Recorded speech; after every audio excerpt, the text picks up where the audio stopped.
ನಾನು ನಿಮಗೆ ನಿನ್ನೆ ಸಾಮಾಜಿಕ ಸ್ತರವಿನ್ಯಾಸ ಪಾಠದ ಪ್ರಶ್ನೆಗಳನ್ನು ಚರ್ಚೆ ಮಾಡಿದ್ದೆ. ಬಹುತೇಕ ನೀವೆಲ್ಲ ಅಭ್ಯಾಸ ಮಾಡಿದ್ದೀರಿ. ಇಂದಿನ ಪಾಠ ಯಾವುದು ಅಂದರೆ ದುಡಿಮೆ ಮತ್ತು ಆರ್ಥಿಕ ಜೀವನ. 2015ರಿಂದ 2024ರವರೆಗೆ 23-24ರವರೆಗೆ ಕೇಳಿದ ಪ್ರಶ್ನೆಗಳನ್ನು ನಿಮ್ಮೊಂದಿಗೆ ಚರ್ಚೆ ಮಾಡಲಿದ್ದೇನೆ. ತಾವುಗಳು ಅಭ್ಯಾಸ ಮಾಡಿಕೊಳ್ಳಿ, ಮನನ ಮಾಡಿಕೊಳ್ಳಿ, ಪರೀಕ್ಷೆಯ ಸಾಧನೆಗೆ ಯಶಸ್ಸು ನೀಡಲಿ ಅಂತ ನನ್ನ ಭಾವನೆ. ದುಡಿಮೆ ಎಂದರೇನು?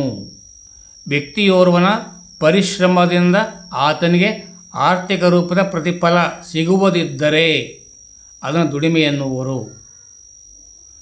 ಶ್ರಮ ವಿಭಜನೆ ಎಂದರೇನು? ಒಂದು ಕೆಲಸವನ್ನು ಜನರು ತಮ್ಮ ಆಸಕ್ತಿ, ಅಭಿರುಚಿ, ಸಾಮರ್ಥ್ಯ, ವಯಸ್ಸು, ವಿಶೇಷ ಪರಿಣಿತಿ, ಕೌಶಲ್ಯ ಹಾಗೂ ಲಿಂಗಭೇದಗಳ ಆಧಾರದ ಮೇಲೆ ಹಂಚಿಕೊಂಡು ಮಾಡುವುದನ್ನು ಶ್ರಮ ವಿಭಜನೆ ಎನ್ನುವರು. ವಿಶೇಷ ಪರಿಣಿತಿಯ ಕಾರಣ ಶ್ರಮ ವಿಭಜನೆ. ಯಾವುದಾದರೊಂದು ನಿರ್ದಿಷ್ಟ ಕ್ಷೇತ್ರವೊಂದರಲ್ಲಿ ಸಾಕಷ್ಟು ಆಳವಾದ ಪರಿಣಿತಿ ಕೌಶಲ್ಯ ಪಡೆಯುವುದನ್ನು ವಿಶೇಷ ಪರಿಣಿತಿ ಎನ್ನುವರು. ಕೂಲಿ ಸಹಿತ ದುಡಿಮೆ ಎಂದರೇನು?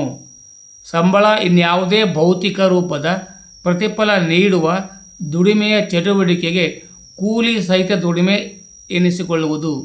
ಅಂದರೆ ದುಡಿಮೆಗಳು ಎರಡು ವಿಧ, ಒಂದು ಕೂಲಿ ಸಹಿತ ದುಡಿಮೆ, ಇನ್ನೊಂದು ಕೂಲಿ ರಹಿತ ದುಡಿಮೆ ಅಂತ. ಹಂಗಾರೆ ಕೂಲಿ ರಹಿತ ದುಡಿಮೆ ಅಂದರೆ ಯಾವುದು? ಲಾಭದ ಪ್ರತಿಫಲವಿಲ್ಲದ ಕ್ರಿಯೆಯನ್ನು ಕೂಲಿ ರಹಿತ ದುಡಿಮೆ ಎನ್ನುವರು. ದುಡಿಮೆಯ ತಾರತಮ್ಯ ನಿವಾರಿಸಿ ಸಮಾನ ವೇತನ ಕಾಯ್ದೆ 76 ಜಾರಿಗೆ ಬಂದಿತು. ಜೂನ್ 17, ಏಪ್ರಿಲ್ 16, ಜೂನ್ 18ರಲ್ಲಿ ಈ ಪ್ರಶ್ನೆ ಬಂದೋಗಿದೆ. ನಿರುದ್ಯೋಗ ಎಂದರೇನು? ಮಾರ್ಚ್ 1, 2021ರಲ್ಲಿ ಕೇಳಿದ್ದಾರೆ. ದುಡಿಯುವ ವಯಸ್ಸು, ಸಾಮರ್ಥ್ಯ, ಆಸಕ್ತಿ, ಅರ್ಹತೆ ಇದ್ದರೂ ಉದ್ಯೋಗ ಸಿಗದ ಪರಿಸ್ಥಿತಿಗೆ ನಿರುದ್ಯೋಗ ಎನ್ನುವರು.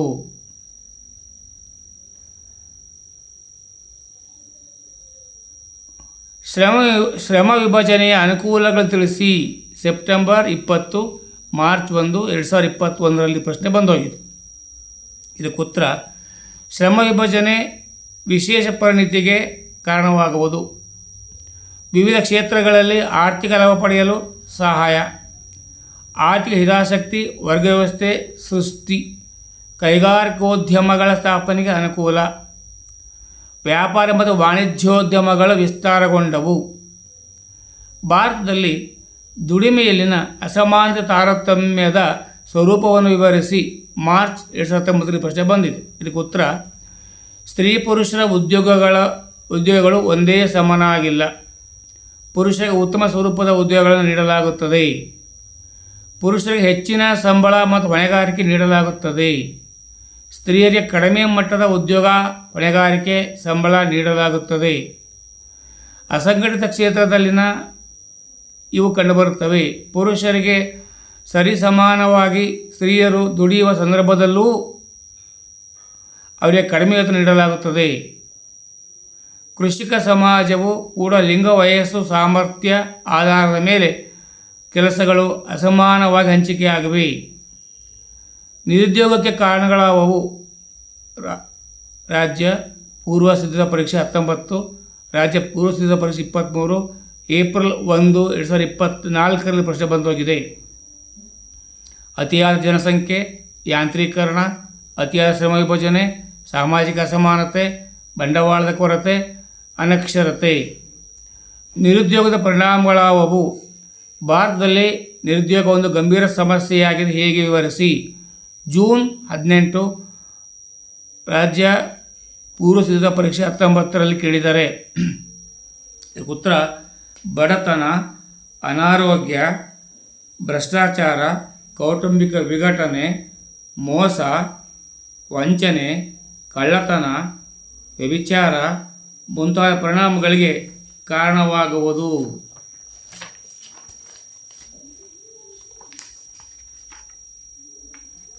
ನಿರುದ್ಯೋಗ ಸಮಸ್ಯೆಗೆ ಪರಿಹಾರ ಕ್ರಮಗಳಾವವು ವಿವರಿಸಿ. ಏಪ್ರಿಲ್ 16 ರಾಜ್ಯ ಪೂರ್ವ ಸಿದ್ಧತಾ ಪರೀಕ್ಷೆ 17, ಜೂನ್ 17, ಏಪ್ರಿಲ್ 17, ರಾಜ್ಯ ಪೂರ್ವ ಸಿದ್ಧತಾ ಪರೀಕ್ಷೆ 18, ಏಪ್ರಿಲ್ 18, ಮಾರ್ಚ್ 2021, ಮಾದರಿ ಪ್ರಶ್ನೆ ಪತ್ರಿಕೆ 23, ಜೂನ್ 23, ಆಗಸ್ಟ್ 24ರ 3ನೇ ಪರೀಕ್ಷೆಯಲ್ಲಿ ಇದಕ್ಕೆ ಈ ರೀತಿ ಪ್ರಶ್ನೆ ಕೇಳಿದ್ದಾರೆ. ಅದಕ್ಕೆ ಉತ್ತರ ನೋಡೋಣ. ಜನಸಂಖ್ಯಾ ನಿಯಂತ್ರಣ ಕ್ರಮಗಳು, ಗುಡಿ ಕೈಗಾರಿಕೆಗಳಿಗೆ ಪ್ರೋತ್ಸಾಹ, ಕೃಷಿ ಕ್ಷೇತ್ರದ ಅಭಿವೃದ್ಧಿ, ಶೈಕ್ಷಣಿಕ ಸುಧಾರಣಾ ಯೋಜನೆಗಳು, ವೃತ್ತಿಪರ ಶಿಕ್ಷಣಕ್ಕೆ ಪ್ರೋತ್ಸಾಹ, ಗ್ರಾಮೀಣಾಭಿವೃದ್ಧಿ ಯೋಜನೆಗಳು, ಉದ್ಯೋಗ ಖಾತರಿ ಯೋಜನೆ, ಮಾಹಿತಿ ಮತ್ತು ತಂತ್ರಜ್ಞಾನ ಕ್ಷೇತ್ರದ ಪ್ರಗತಿ, ಸಂಘಟಿತ ದುಡಿಮೆ ವಲಯದ ಲಕ್ಷಣಗಳನ್ನು ತಿಳಿಸಿ. ಸಂಘಟಿತ ದುಡಿಮೆ ವಲಯದ ಲಕ್ಷಣಗಳನ್ನು ತಿಳಿಸಿ. ಏಪ್ರಿಲ್ 19ರಲ್ಲಿ ಪ್ರಶ್ನೆ ಕೇಳಿದ್ದಾರೆ. ಇದಕ್ಕೆ ಉತ್ತರ ಕಾನೂನುಬದ್ಧ ಕಾರ್ಯಕ್ಷೇತ್ರದಲ್ಲಿ ಕೆಲಸ ಮಾಡುವವರಿಗೆ ಸಂಘಟಿತ ಕೆಲಸಗಾರರನ್ನು ಕರೆಯುವರು. ಅಧಿಕಾರದ ಏಣಿ ಶ್ರೇಣಿ ವ್ಯವಸ್ಥೆ ಇರುತ್ತದೆ. ವಿಶೇಷ ಪರಿಣಿತಿ, ತರಬೇತಿ, ಪ್ರತಿಭೆ, ಅನುಭವ, ಶೈಕ್ಷಣಿಕ ಅರ್ಹತೆಗಳಿಗೆ ಅವಕಾಶ. ಕೆಲಸದ ಎಲ್ಲ ವ್ಯವಹಾರಗಳು ಬರಹ ರೂಪದಲ್ಲಿರುತ್ತವೆ. ನಿಗದಿತ ವೇತನ, ಭತ್ಯೆ, ವಿರಾಮ ವೇತನ, ನಿವೃತ್ತಿ ವೇತನ ಸೌಲಭ್ಯವಿರುತ್ತದೆ. ವೈದ್ಯಕೀಯ ಸೌಲಭ್ಯವಿರುತ್ತದೆ. ಸರ್ಕಾರಿ ಇಲಾಖೆ, ಶಾಲಾ ಕಾಲೇಜುಗಳು, ಸೈನ್ಯ ಇತ್ಯಾದಿ. ಅಸಂಘಟಿತ ಕೆಲಸಗಾರರ ಸಮಸ್ಯೆಗಳಾವವು. ಜೂನ್ 16, ಮಾರ್ಚ್ 2, 19, ರಾಜ್ಯ ಪೂರ್ವ ಸಿದ್ಧತಾ ಪರೀಕ್ಷೆ 19, ಜೂನ್ 19, ಏಪ್ರಿಲ್ 22, ಜೂನ್ 22, ಏಪ್ರಿಲ್ 23ರಲ್ಲಿ ಪ್ರಶ್ನೆ ಬಂದೋಗಿದೆ. ಉತ್ತರ: ಅಸಂಘಟಿತ ಕೆಲಸಗಾರರಿಗೆ ಯಾವುದೇ ನಿಗದಿತ ನಿಯಮ ಕಾಯ್ದೆಗಳಿರುವುದಿಲ್ಲ. ಕಡಿಮೆ ಕೂಲಿ ನೀಡಲಾಗುತ್ತದೆ. ಉಚಿತ ವೈದ್ಯಕೀಯ ಸೌಲಭ್ಯಗಳಿರುವುದಿಲ್ಲ. ಕೆಲಸಕ್ಕೆ ಭದ್ರತೆ ಇರುವುದಿಲ್ಲ. ನಿಗದಿತ ವೇತನ ಇರುವುದಿಲ್ಲ. ನಿವೃತ್ತಿ ವೇತನ ಇರುವುದಿಲ್ಲ. ಭತ್ಯೆ ಸೌಲಭ್ಯಗಳು ಇರುವುದಿಲ್ಲ. ಉದ್ಯೋಗಪತಿಗಳಿಂದ ಶೋಷಣೆ ಒಳಗಾಗುವ ಸಾಧ್ಯತೆಗಳೇ ಹೆಚ್ಚು. ಸಂಘಟಿತ ಮತ್ತು ಅಸಂಘಟಿತ ಕೆಲಸಗಾರರ ನಡುವಿನ ವ್ಯತ್ಯಾಸಗಳೇನು? ಏಪ್ರಿಲ್ 15, ಜೂನ್ 15, ಜೂನ್ 20, ಮಾರ್ಚ್ 2, 2020, ರಾಜ್ಯ ಪೂರ್ವ ಸಿದ್ಧತಾ ಪರೀಕ್ಷೆ 22, ರಾಜ್ಯ ಪೂರ್ವ ಸಿದ್ಧತಾ ಪರೀಕ್ಷೆ 23. ಸಂಘಟಿತ ಕೆಲಸಗಾರರು ನೋಡೋಣ, ಆನಂತರ ಅಸಂಘಟಿತ ಕೆಲಸಗಾರ ನೋಡೋಣ. ಸಂಘಟಿತ ಕೆಲಸಗಾರರು ಅಧಿಕಾರ ಏಣಿ ಶ್ರೇಣಿ ವ್ಯವಸ್ಥೆ ಇರುತ್ತದೆ. ವಿಶೇಷ ಪರಿಣಿತಿ, ತರಬೇತಿ ಹೊಂದಿರುತ್ತಾರೆ. ಶೈಕ್ಷಣಿಕ ಅನುಭವ ಹೊಂದಿರುತ್ತಾರೆ. ನಿವೃತ್ತಿ ವೇತನ ಇರುತ್ತದೆ. ವೈದ್ಯಕೀಯ ವೇತನ ಇರುತ್ತದೆ. ವೈದ್ಯಕೀಯ ಸೌಲಭ್ಯವಿರುತ್ತದೆ. ನಿಗದಿತ ಸಮಯ ರಜೆ ಸೌಲಭ್ಯವಿರುತ್ತದೆ. ಸರ್ಕಾರಿ ಇಲಾಖೆ, ಶಾಲಾ ಕಾಲೇಜು, ವಾಣಿಜ್ಯ, ಬ್ಯಾಂಕು, ಸೈನಿಕರು ಇತ್ಯಾದಿ. ಅಸಂಘಟಿತ ಕೆಲಸಗಾರರನ್ನು ನೋಡಬೇಕಾದ್ರೆ ಏಣಿ ಶ್ರೇಣಿ ವ್ಯವಸ್ಥೆ ಇರುವುದಿಲ್ಲ. ಪರಿಣಿತಿ, ತರಬೇತಿ ಪಡೆದಿರುವುದಿಲ್ಲ. ಶೈಕ್ಷಣಿಕ ಅನುಭವ ಹೊಂದಿರುವುದಿಲ್ಲ. ನಿಗದಿತ ವೇತನ ಭತ್ಯೆ ಇರುವುದಿಲ್ಲ. ನಿವೃತ್ತಿ ವೇತನ ಇರುವುದಿಲ್ಲ. ವೈದ್ಯಕೀಯ ಸೌಲಭ್ಯಗಳು ಇರುವುದಿಲ್ಲ. ನಿಗದಿತ ಸಮಯ ರಜೆ ಸೌಲಭ್ಯವಿರುವುದಿಲ್ಲ. ಗೃಹ ನಿರ್ಮಾಣ, ಕೂಲಿಕಾರರು, ಕೃಷಿ ಕಾರ್ಮಿಕರು, ತರಕಾರಿ ಮಾರುವವರು, ಹಾಲು ಮಾರುವವರು, ಮೊಸರು ಮಾರುವವರು, ದಬ್ಬಗಾಡಿಯವರು, ಇನ್ನು ಮುಂತಾದವರು ಸಿಗ್ತಾರೆ. ಪಟ್ಟಿ ಮಾಡ್ಕೋಬೋದು. ಅಸಂಘಟಿತ ಕೆಲಸಗಾರರ ಸಮಸ್ಯೆಗಳಾವವು. ಜೂನ್ 16, ಮಾರ್ಚ್ 2, 19, ರಾಪೋ 19, ಜೂನ್ 19, ಏಪ್ರಿಲ್ 22, ಜೂನ್ 22, ಏಪ್ರಿಲ್ 23. ಅಸಂಘಟಿತ ಕೆಲಸಗಾರರಿಗೆ ಯಾವುದೇ ನಿಗದಿತ ನಿಯಮ ಕಾಯ್ದೆಗಳಿರುವುದಿಲ್ಲ. ಕಡಿಮೆ ಕೂಲಿ ನೀಡಲಾಗುತ್ತದೆ. ಉಚಿತ ವೈದ್ಯಕೀಯ ಸೌಲಭ್ಯಗಳಿರುವುದಿಲ್ಲ. ಕೆಲಸಕ್ಕೆ ಭದ್ರತೆ ಇರುವುದಿಲ್ಲ. ನಿಗದಿತ ವೇತನ ಇರುವುದಿಲ್ಲ. ನಿವೃತ್ತಿ ವೇತನ ಇರುವುದಿಲ್ಲ. ಭತ್ಯೆ ಸೌಲಭ್ಯಗಳು ಇರುವುದಿಲ್ಲ. ಕೂಲಿ ಸಹಿತ ಮತ್ತು ಕೂಲಿ ರಹಿತ ದುಡಿಮೆ ವ್ಯತ್ಯಾಸ ತಿಳಿಸಿ. ಏಪ್ರಿಲ್ 24ರಲ್ಲಿ ಕೇಳಿದ್ದಾರೆ. ಈಗ ಕೂಲಿ ಸಹಿತ ದುಡಿಮೆ ನೋಡಿದರೆ ಕೂಲಿ ಸಂಬಳ ಇನ್ಯಾವುದೇ ಭೌತಿಕ ರೂಪದ ಪ್ರತಿಫಲಕ್ಕಾಗಿ ದುಡಿಯುವ ಚಟುವಟಿಕೆಗೆ ಕೂಲಿ ಸಹಿತ ದುಡಿಮೆ ಎನ್ನುವರು. ಆರ್ಥಿಕ ಪ್ರತಿಫಲಕ್ಕಾಗಿ ದುಡಿಯುವವರು. ವಾಹನ ರಿಪೇರಿ, ಶಾಲೆಯಲ್ಲಿ ಉಪನ್ಯಾಸ ಮಾಡುವುದು, ಕಾರ್ಖಾನೆಯಲ್ಲಿ ದುಡಿಮೆ, ಇನ್ನಿತರೆ ಸೌಲಭ್ಯಗಳು. ಆರ್ಥಿಕ ಲಾಭದ ಪ್ರತಿಫಲವಿಲ್ಲದೆ ದುಡಿಯುವ ಚಟುವಟಿಕೆಗೆ ಕೂಲಿ ರಹಿತ ದುಡಿಮೆ ಎನ್ನುವರು. ಮನಸಂತೋಷದ ದೃಷ್ಟಿಯಿಂದ ಚಟುವಟಿಕೆಯಲ್ಲಿ ತೊಡಗುವರು.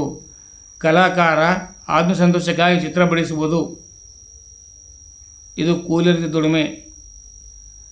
ಗೃಹಿಣಿ ಮಾಡುವ ಕೆಲಸ ಕೂಲಿ ರಹಿತ ದುಡಿಮೆ.